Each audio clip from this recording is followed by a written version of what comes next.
Olá! Certos itens do nosso vestuário são tão comuns que a gente nem percebe o que eles representam. Um par de sapatos, por exemplo. Ele pode trazer implicações socioculturais e até riscos à saúde. É o caso do salto alto.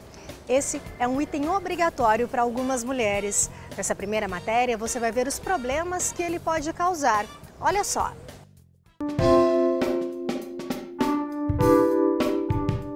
A origem dos sapatos e sandálias de salto alto se perde em séculos de história. Os primeiros modelos desses calçados foram encontrados em uma tumba do Antigo Egito. Acredita-se que nessa época os saltos caracterizavam a alta posição social de quem os utilizava. Com o passar do tempo, quase todas as civilizações antigas têm vestígios do uso de sapatos e sandálias de salto alto. Atribuído à sensualidade, confiança e autoestima, atualmente essas peças do vestuário fazem parte do cotidiano de milhares de pessoas. Em instituições financeiras e empresas, mulheres que trabalham de roupas sociais têm o salto alto como parte essencial no vestuário do dia a dia. Nunca ninguém chegou para mim e falou, você tem que trabalhar dessa forma, mas todos se vestiam dessa forma. Então eu tive que me adequar ao ambiente que eu trabalhava. Então tinha que ser de salto alto, uma calça social, um paletó, um terninho, uma camisa. Então sempre foi dessa forma. Usar salto alto pode ser sinônimo de elegância, poder e sofisticação. Mas apesar da postura imponente, é preciso saber que o uso frequente desse tipo de calçado pode trazer danos para a coluna, pés e tendões. Segundo o professor de fisioterapia Daniel Ferreira, da Universidade Presbiteriana Mackenzie, esses calçados alteram de forma acentuada a biomecânica da região lombar e dos membros inferiores, chegando até a comprimir as estruturas vasculonervosas da região. O salto alto traz uma série de malefícios, né? Começando pelo próprio pé, né? A estrutura do pé não é compatível com o uso do salto alto, porque o apoio é feito no antepé, na parte da frente. E essa parte deve ser a última a sair do chão quando a gente está andando. E na realidade, ela é a primeira a entrar e a última a sair quando está com salto alto. Ou seja, não se faz o apoio do calcanhar adequadamente.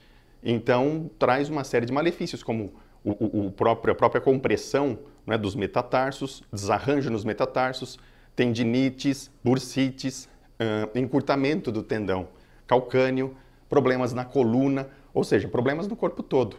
Antigamente eu aguentava saltos mais altos, hoje eu até uso um salto um pouco mediano, mas com o tempo eu sinto que assim, é mais cansativo para a coluna, é muito cansativo para os próprios pés. Então antigamente eu ainda tolerava saltos um pouco mais altos, hoje eu tolero de médio para menor. E não importa a idade, mesmo que os calçados não façam mal no momento, no futuro eles podem ser decisivos. Existe o tal efeito cumulativo. Isso é comprovado, não é? Então, quanto mais cedo a mulher começa a usar, mais cedo esses problemas começam a incomodar. Então, existe um efeito cumulativo até de degeneração, que são as famosas artrites ou artroses, que são muitas vezes provocadas pelo uso contínuo e a longo prazo do salto alto. Para a professora de psicologia Cássia Tomás, o universo feminino inteiro está cercado por personagens que acabam servindo de modelo para muitas mulheres. Impor é uma palavra meio forte, eu acho, mas ela acaba associando algumas características de moda, por exemplo, a sucesso, a beleza, a coisas do tipo, né? Então, o salto alto é uma delas, mas ele está muito associado à sedução, a um poder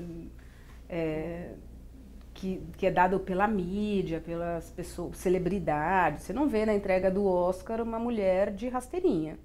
E se você não pode fugir desses sapatos que fazem uma relação de amor e ódio com o nosso corpo e autoestima, aqui vão algumas dicas que podem ser úteis.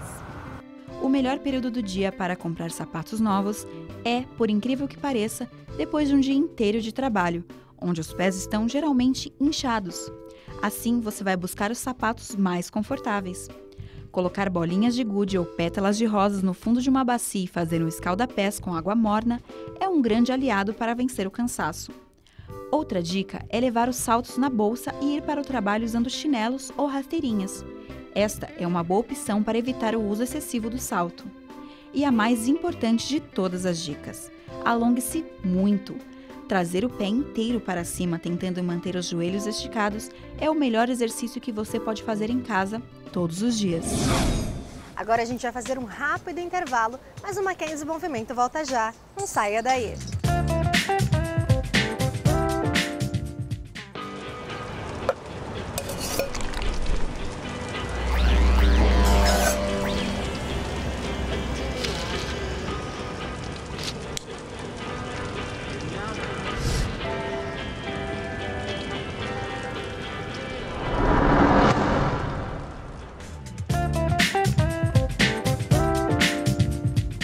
O professor precisa sempre estar atualizado. E aqui na Universidade Presbiteriana Mackenzie, o corpo docente está sempre envolvido em eventos de capacitação.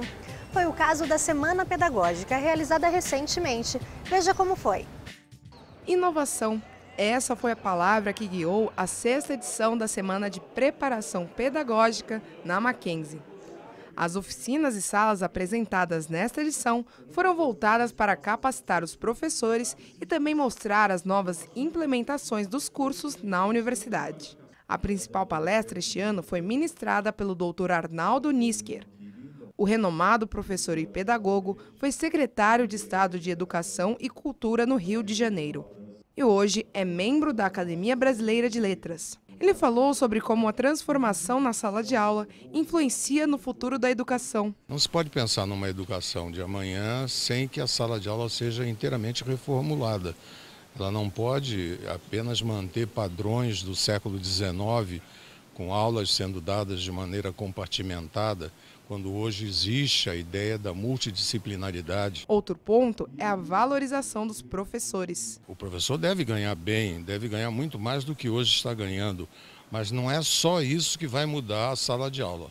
A disposição do professor para aprender a raciocinar, para aprender a refletir, para aprender a pensar, isso é fundamental para a escola de amanhã. Muitos educadores ainda têm resistência na hora de utilizar computadores ou outras ferramentas tecnológicas em suas aulas.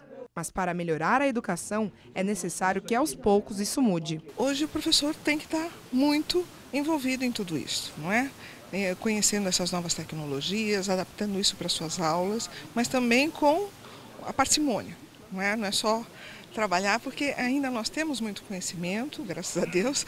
Precisamos buscá-los nos livros, como ele colocou também, não é só a internet, não é só Google.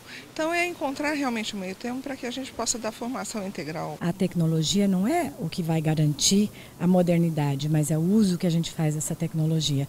Então, quando você pensa em todas as possibilidades de usos tecnológicos para a capacitação docente, já é um exercício de uma educação para o futuro. A palestra do Dr. Nisker traz uma contribuição significativa, uma motivação para os nossos professores, de tal maneira que nós possamos ter os nossos projetos pedagógicos implantados e funcionando da maneira como eles estão concebidos no papel, fruto da construção coletiva que aconteceu ao longo desses 2 anos e meio de intenso trabalho. A Semana Pedagógica antecede a semana que voltam às aulas. É um momento de reflexão e também de rever a prática aplicada no ensino. Seja fiel, use, por exemplo, só o texto visual. Ao total, foram 42 palestras e 6 mesas temáticas. Todas as nossas semanas, elas têm sido organizadas para atender algumas necessidades específicas dos docentes. Então, a gente divide as oficinas que eles fazem em oficinas voltadas para a saúde vocal, para a saúde postural. A gente tem atividades voltadas para auxílio em busca de fomento de pesquisa, produção de artigos acadêmicos e oficinas específicas sobre estratégias pedagógicas, de avaliação, de inclusão. O público é crescente a cada nova edição. A tecnologia também tem auxiliado nisso. As palestras da Semana Pedagógica foram transmitidas para 19 polos externos e 4 polos da Mackenzie pelo ensino à distância, o EAD. Ainda em sua palestra, o Dr. Arnaldo procurou apresentar os desafios para se alcançar uma educação de excelência. Formar pessoas pensantes é um trabalho que envolve pais e professores. Pensar não é meditação. Pensar é uma atividade muito mais complexa. E ela pode começar em casa, com os pais participando mais ativamente do processo ensino-aprendizagem. Convencer os nossos alunos de que no momento em que ele está produzindo pesquisa, em que ele está assistindo um debate num grupo de pesquisa, em que ele está produzindo o TCC dele, ele está aprendendo. É o protagonismo dele. Quando a gente o envolve na produção de um evento de extensão, um evento acadêmico, isso também envolve a aprendizagem dele, a formação profissional. Olá! A Universidade Presbiteriana Mackenzie tem se destacado pela qualidade e relevância das suas atividades de pesquisa desenvolvidas nas suas 8 unidades universitárias, mas em especial no âmbito dos nossos programas de pós-graduação em estrito senso, com 8 cursos de doutorado e 11 de mestrado. As pesquisas desenvolvidas nestes programas contam com um corpo docente altamente qualificado, formado por 100% de doutores em regime de dedicação integral e tem contribuído de forma significativa para o desenvolvimento científico do nosso país. São diversas áreas de grande relevância para a formação de pesquisadores e o desenvolvimento de pesquisas estratégicas, a exemplo das que são desenvolvidas nas engenharias elétrica e de materiais, que, integradas às áreas básicas da química e da física, realizam estudos na fronteira do conhecimento em nanomateriais e nanotecnologias. Destacam-se os programas multidisciplinares, como Educação, Arte e História da Cultura, um dos mais procurados pelo viés integrador da educação, com aspectos artísticos e culturais. De igual modo, são destaque os estudos do fenômeno religioso em suas relações com a sociedade brasileira e as demandas científico-culturais e histórico-sociais contemporâneas que têm sido abordadas no programa de Ciências da Religião. O programa de Distúrbios do Desenvolvimento, com seus estudos avançados em neurociências ou voltados a pessoas com dificuldades cognitivas e de aprendizagem, é um belo exemplo de área de pesquisa de grande impacto qualitativo. Igualmente, pesquisas de grande relevância científica têm sido realizadas no programa de Direito Político e Econômico, com estudos avançados das relações entre a cidadania e o Estado. Também destacamos o programa de Administração de Empresas, com estudos estratégicos para a melhoria da vantagem competitiva das organizações, bem como as pesquisas inovadoras focadas nas demandas do mercado no programa de Controladoria. No programa de Arquitetura e Urbanismo, são destaques os estudos das transformações socioculturais do mundo contemporâneo e suas relações com a produção arquitetônica e o espaço urbano. O programa de Letras, um dos melhores do país, tem se destacado pela altíssima produção qualificada do corpo docente e discente em estudos de literatura comparada e linguística.